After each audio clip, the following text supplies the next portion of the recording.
西班牙，从白银帝国到日不落的余晖。第二部，从腓力二世到美西战争，西班牙帝国衰落的真相。欢迎回到深邃视野，我是您的时光导航员劳伦斯星辰。在上集中，我们讲述了西班牙从1492年统一到查理五世退位的历史。查理五世将庞大的帝国一分为二，西班牙哈布斯堡王朝由他的儿子腓力二世继承。今天我们将继续这段旅程，从腓力二世的时代开始，走过无敌舰队的覆灭，哈布斯堡王朝的衰落，波旁王朝的入主，拿破仑的入侵，19世纪的动荡，直至白银帝国在1898年的最终崩塌。第四站，腓力二世与无敌舰队的覆灭。查理五世的儿子腓力二世是西班牙哈布斯堡王朝最强大的君主，他统治了整整42年，是西班牙帝国最鼎盛时期的掌舵人。腓力二世是一个彻头彻尾的西班牙人，他很少离开伊比利亚半岛，把自己关在埃斯科里亚尔修道院王宫的办公室里，日复一日地批阅文件。这座庞大的建筑群既是王宫，也是修道院，还是陵墓，它完美地体现了腓力二世的性格：严肃、压抑、宗教狂热。他有2个执念：天主教大一统和哈布斯堡的全球霸权。他曾扬言，宁愿不当国王，也不愿统治一个有异端的国家。腓力二世的生活方式极为刻板，他每天处理大量文件，事必躬亲，几乎不信任任何大臣。他的办公桌上堆满了来自美洲、意大利、尼德兰和亚洲的报告，他被称为纸堆上的国王。他的宫廷不像父亲的宫廷那样充满人文主义气息，而是像一座冰冷的宗教堡垒。一位威尼斯大使曾评价他，他既不热情也不冷酷，既不慷慨也不吝啬，他的一切都处于一种精确的中间状态。1571年，由腓力二世的一亩地堂胡恩指挥的基督教联盟舰队在勒班陀战役中击溃了奥斯曼海军，这是西方世界对奥斯曼帝国取得的一次决定性胜利。西班牙确立了在地中海的霸权，腓力二世也因此被整个基督教世界视为信仰的捍卫者。但宗教狂热是有代价的，为了维持帝国庞大的军事开支，腓力二世推行了沉重的重税政策，导致西班牙3次国家破产，分别在1557年、1575年和1598年。每次破产，西班牙的银行家们就损失惨重，但腓力二世依然不肯停下扩张的脚步。他像一台永不停歇的机器，不断用美洲的白银填补欧洲战争的窟窿。为什么海洋霸权如此重要？在回答这个问题之前，我们先要理解为什么海洋霸权对西班牙如此关键。16世纪，西班牙帝国的命脉是来自美洲的白银。每年，满载白银的珍宝船队从墨西哥和秘鲁横跨大西洋，运往西班牙。这些白银支撑了西班牙在欧洲的战争和外交。没有这些白银，西班牙的帝国梦一天都撑不下去。谁控制了海洋，谁就控制了白银的运输线。同时，海洋霸权意味着贸易垄断。西班牙试图封锁其他欧洲国家与美洲的直接贸易，维持自己的垄断地位。谁挑战了西班牙的海上霸权，谁就是动了西班牙的命根子。此外，海洋霸权还意味着全球投射能力。一支强大的海军可以威胁敌人的海岸，切断敌人的补给线，保护自己的殖民地。西班牙帝国横跨4大洲，没有强大的海军，这个帝国一天都维系不下去。腓力二世为何处决苏格兰女王玛丽？苏格兰女王玛丽·斯图亚特是天主教徒，也是英格兰女王伊丽莎白一世的天主教竞争对手。许多天主教势力认为玛丽才是英格兰王位的合法继承人。玛丽被伊丽莎白囚禁了19年，但她的存在本身就是一个巨大的政治隐患。只要她活着，天主教势力就可以利用她的名义发动叛乱。1586年，安东尼·巴宾顿策划了一场刺杀伊丽莎白一世，释放玛丽并助其继承王位的阴谋。西班牙国王腓力二世承诺提供军事援助。伊丽莎白一世的情报机关截获了密信，玛丽被审判并处决。腓力二世一直视伊丽莎白为新教异端和西班牙霸权的障碍。玛丽的死更加坚定了他征服英格兰的决心。对腓力二世来说，英格兰不仅是新教的庇护所，更是荷兰叛乱的幕后支持者。只有征服英格兰，他才能真正平定尼德兰，维护天主教的正统。西班牙舰队与英国舰队的优劣。1588年，腓力二世集结了134艘舰船，船员8766名，装有2431门火炮，组成了一支庞大的舰队。西班牙人称之为最幸运的舰队，英国人称之为无敌舰队。但西班牙舰队和英国舰队在技术上有着本质的差异。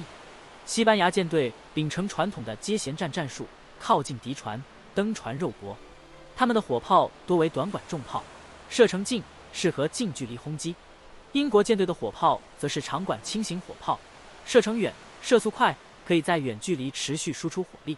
英国舰船更小、更快、更灵活，可以在风浪中自如转向。西班牙大帆船虽然庞大坚固，但笨重迟缓，在英吉利海峡的风浪中难以操控。西班牙舰队司令麦迪纳，西多尼亚公爵本是一名陆军将领，对海战毫无经验。他本人曾写信给腓力二世，表示自己不适合指挥这支舰队，但腓力二世没有更好的选择，还是把他推上了这个位置。英国舰队则是由弗朗西斯·德雷克等经验丰富的海盗将领指挥，他们在撕裂战争中积累了丰富的海战经验。无敌舰队的覆灭过程。1588年5月，无敌舰队从里斯本出发，舰队刚离开港口就遭遇了风暴，多艘船只受损，不得不在西班牙西北部的拉科鲁尼亚港进行修补。直到7月，舰队才重新起航。7月29日，无敌舰队进入英吉利海峡。西班牙人获悉英国舰队主力此时就在普利茅斯休整，以舰队副司令雷卡尔德为首的军官们主张入夜后发起进攻，把敌人歼灭在港内。但麦迪纳、西多尼亚态度消极，军事会议上爆发了激烈的争吵。这个犹豫葬送了西班牙人的唯一战机。在随后的海峡交锋中，英国舰队利用灵活的优势持续骚扰西班牙人，避免近距离接舷战。最致命的一击发生在8月7日深夜，英国舰队向西班牙锚地放出8艘火船，西班牙舰队仓皇斩断锚缆，四散奔逃，阵型彻底崩溃。第二天，在格拉沃利讷附近的战斗中，西班牙舰队失去了5艘战舰。虽然直接损失不大，但整个舰队的纪律和士气已经瓦解。更糟糕的是，返航途中遭遇了猛烈风暴，大量舰船在爱尔兰和苏格兰海岸触礁沉没。最终，只有约一半的舰船返回了西班牙。无敌舰队的覆灭并没有终结西班牙的海上霸权，西班牙仍然拥有强大的海军和广阔的殖民地，但它向全世界传递了一个信号：西班牙并非不可战胜。这个信号被英国、荷兰、法国等新兴海上强国敏锐地捕捉到了。腓力二世1598年9月13日去世，他死前仍在病榻上批阅文件。他统治了42年，西班牙在他手中达到了领土的顶峰，但也埋下了衰落的种子。他留下的遗产是一个负债累累的帝国，一个宗教分裂的欧洲和一个即将在下一世纪陷入全面危机的西班牙。第5站，哈布斯堡的下巴，近亲通婚如何摧毁一个王朝。西班牙哈布斯堡王朝的统治从1516年持续到1700年，在近2个世纪的时间里，这个王朝用婚姻征服了半个欧洲。哈布斯堡家族有句名言：让别人打仗去吧，而你，幸运的奥地利，去结婚吧。但这句话还有下半句，哈布斯堡人没有说出口：结婚之后就和你自己的亲戚结婚。哈布斯堡家族如何近亲结婚？哈布斯堡家族为了保持血统的纯正，世代近亲通婚。这个长达150年的不成文规定，最终葬送了整个王朝。这种近亲通婚的链条可以追溯到查理五世时代。西班牙和奥地利2支哈布斯堡分支之间频繁联姻，腓力二世先后4次结婚，其中3位妻子都是他的近亲。末代国王卡洛斯2世的父母腓力4世和玛利亚娜太后都是哈布斯堡家族成员，而且玛利亚娜还是腓力4世的亲外甥女。腓力4世育有13名婚生子女，只有2子2女活至成年。近亲通婚的后果是灾难性的，家族基因池不断收缩，遗传病越来越严重。最典型的体现就是哈布斯堡下巴、下颌前凸畸形。从查理五世开始，每一代哈布斯堡君主的下巴越来越突出，面部越来越畸形。到了末代国王卡洛斯2世，情况已经惨不忍睹。古人知道近亲通婚的危害吗？古人其实已经隐约察觉到了近亲通婚的问题。教会长期以来禁止近亲结婚，虽然主要基于宗教和道德考量，但也反映了某种朴素的生物学直觉。但是哈布斯堡家族为了政治利益，频繁通过教皇特许绕过这些禁令。在他们看来，血统的纯正比后代的健康更重要。卡洛斯2世因哈布斯堡王室世代近亲通婚而患有严重的身心残疾，身患多种遗传性疾病以及智能障碍和癫痫。曾有史学家写道，从他出生那天起，人们就在等待他的死亡。根据同时代作品的描述，卡洛斯二世身材矮小，身体虚弱，患有肠道疾病和不育症。他4岁才会说话，8岁才学会走路，下巴严重畸形到难以咀嚼和吞咽。卡洛斯二世于1700年11月1日去世，没有留下任何继承人。卡洛斯二世死后，验尸报告描述他全身无一滴血，心脏细如黑胡椒，肺遭腐蚀，肠烂而肠坏疽，只有一个睾丸且黑如煤，头装满水。这份惨不忍睹的验尸报告是一个王朝因近亲通婚而走向生物性灭绝的最恐怖证据。西班牙哈布斯堡王朝，这个曾经统治半个地球的王朝，最终被近亲通婚这个看似高明的策略所毁灭。一个靠婚姻起家的王朝，最终被婚姻摧毁，这是历史上最残酷的讽刺之一。第6战，西班牙王位继承战争与波旁王朝。卡洛斯二世死后，欧洲列强为了争夺西班牙王位，爆发了西班牙王位继承战争1701至1714。卡洛斯二世为何指定波旁王朝的孙子？卡洛斯二世指定法国波旁王朝的安茹公爵腓力，后来的腓力五世为王位继承人。原因有3：第一，卡洛斯二世的姐姐玛利亚·特蕾莎是法国国王路易14的王后，安茹公爵腓力是路易14和玛利亚·特蕾莎的孙子。按照亲属关系，腓力是卡洛斯二世的外甥孙，也是血缘最近的男性继承人之一。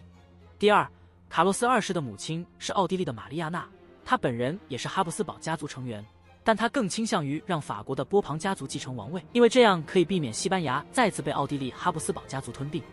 第三，法国外交的积极活动。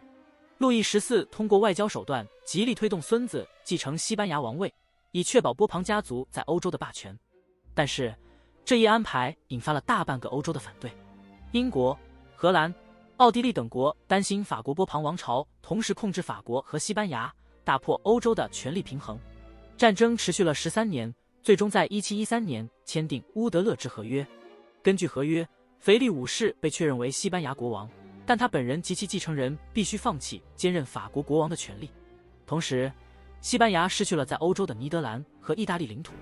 英国从西班牙取得了直布罗陀和梅诺卡岛，并获得在西属殖民地贩卖非洲奴隶的特权。西班牙波旁王朝的第1位国王腓力五世开启了西班牙历史的新篇章。西班牙不再是哈布斯堡家族全球帝国的一部分，它变成了一个正常的欧洲王国，虽然仍然拥有庞大的海外殖民地，但不再是那个不可一世的全球霸主。18世纪，波旁王朝最杰出的君主是卡洛斯三世，1759至1788年在位。他被认为是西班牙波旁王朝最杰出的统治者，也是18世纪欧洲开明专制的代表性君主之一。他任用阿兰达、佛罗里达·布兰卡等为首相，实行一系列政治、经济改革，将耶稣会士逐出西班牙和美洲殖民地，限制宗教裁判所权力，实行监政官制度，提高地方行政效能，开放美洲殖民地与西班牙各港口之间自由贸易，促进工农商业发展。卡洛斯三世的改革在一定程度上恢复了西班牙的国力。1761年，他与法国国王路易15签订了波旁家族条约，约定共同遏制英国。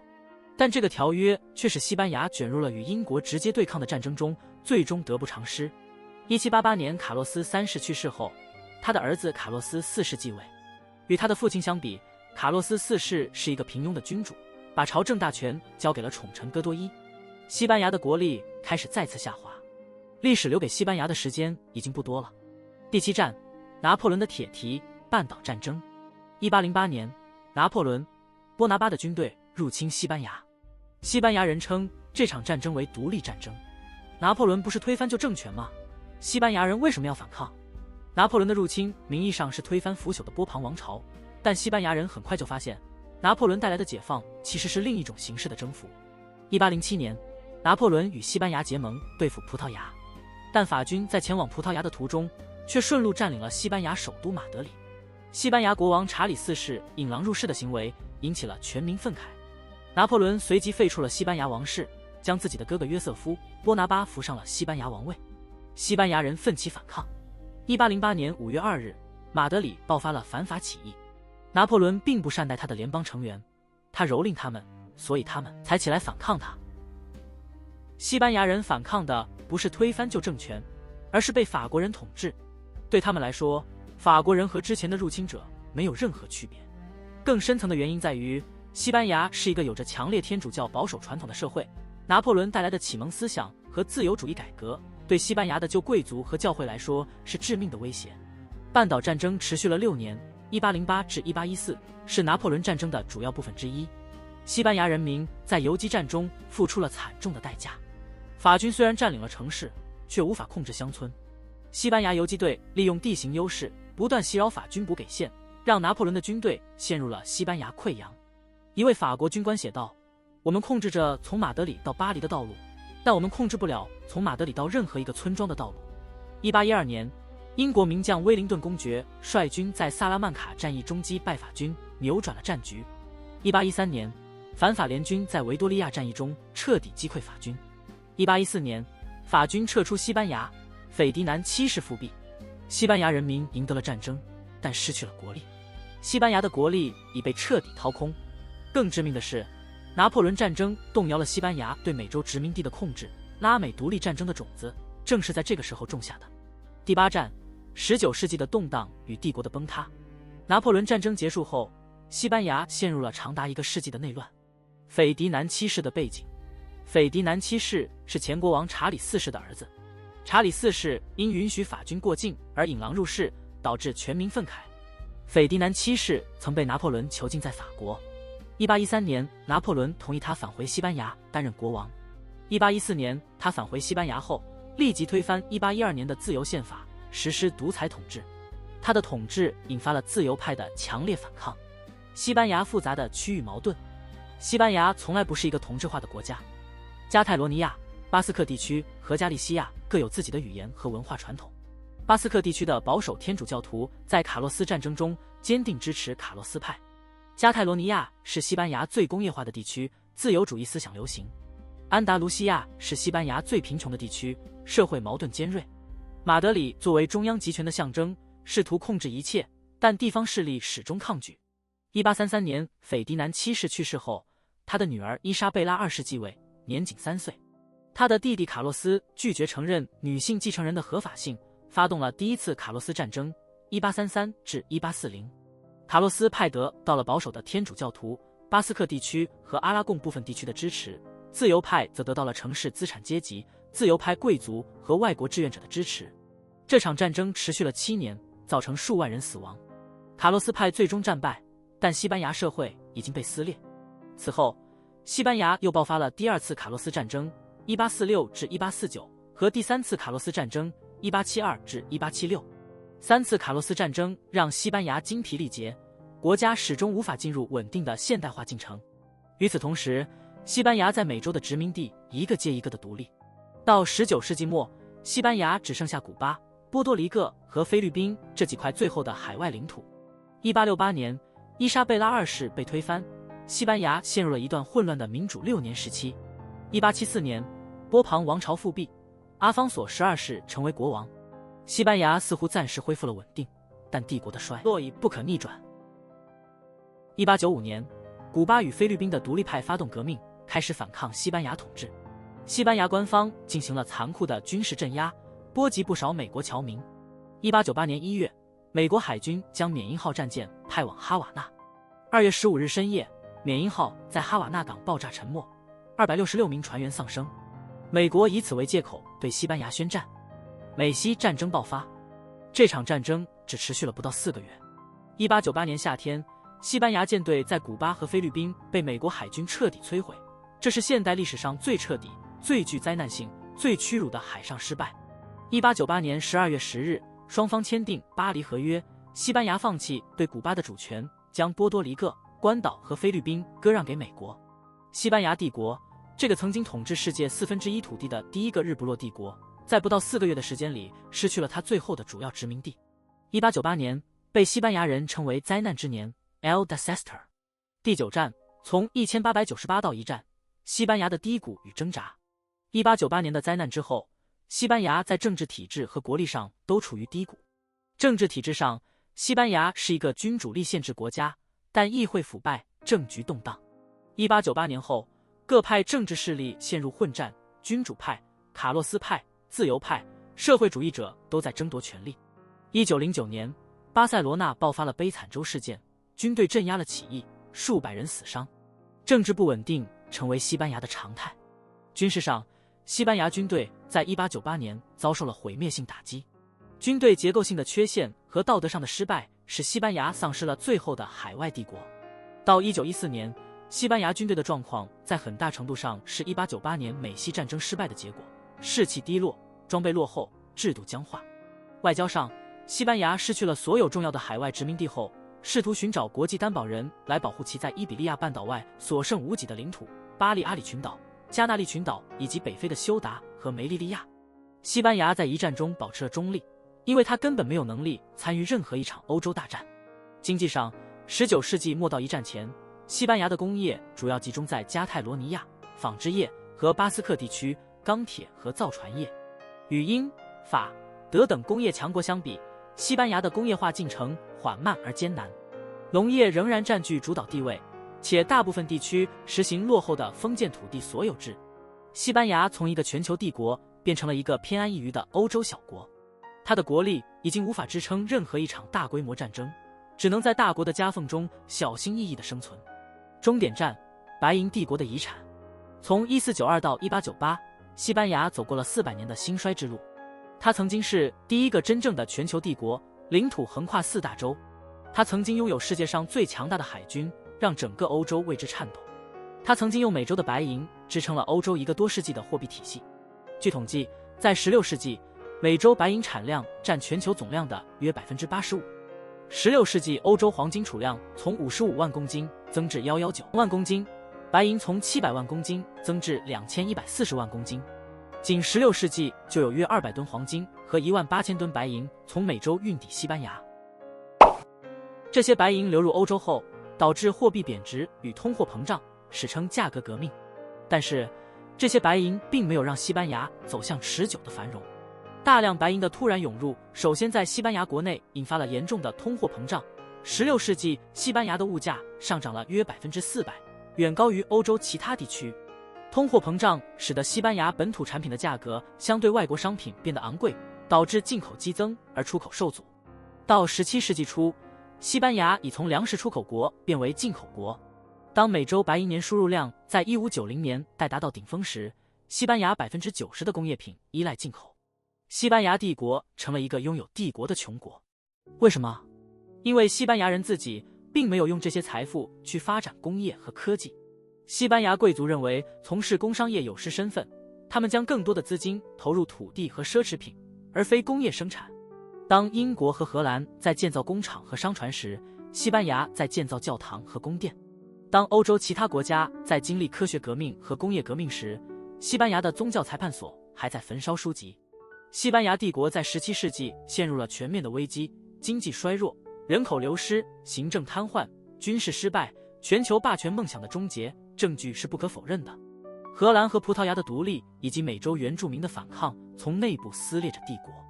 在外部，法国的崛起终结了西班牙在欧陆的霸权，荷兰和英国的崛起使西班牙丧失了海上优势。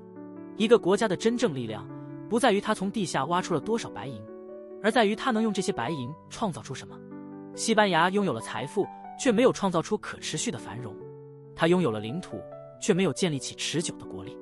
但是，西班牙留给世界的远不止白银和战争。正是在西班牙国力开始衰退的17世纪，诞生了人类文学史上最伟大的作品之一《堂吉诃德》。塞万提斯1547年出生在西班牙一个游方外科医生之家，1570年加入西班牙驻意大利军队。1575年退役后，在回国途中遭遇海盗劫持，被囚禁在阿尔及尔长达5年。他用自己悲惨的囚徒生涯写下了这部嘲笑骑士精神的荒诞，也嘲笑那个沉迷于帝国幻梦的西班牙的小说。16至17世纪初期是西班牙文学的黄金时代，存在多种文学流派，如人文主义文学、巴洛克文学、流浪汉小说等。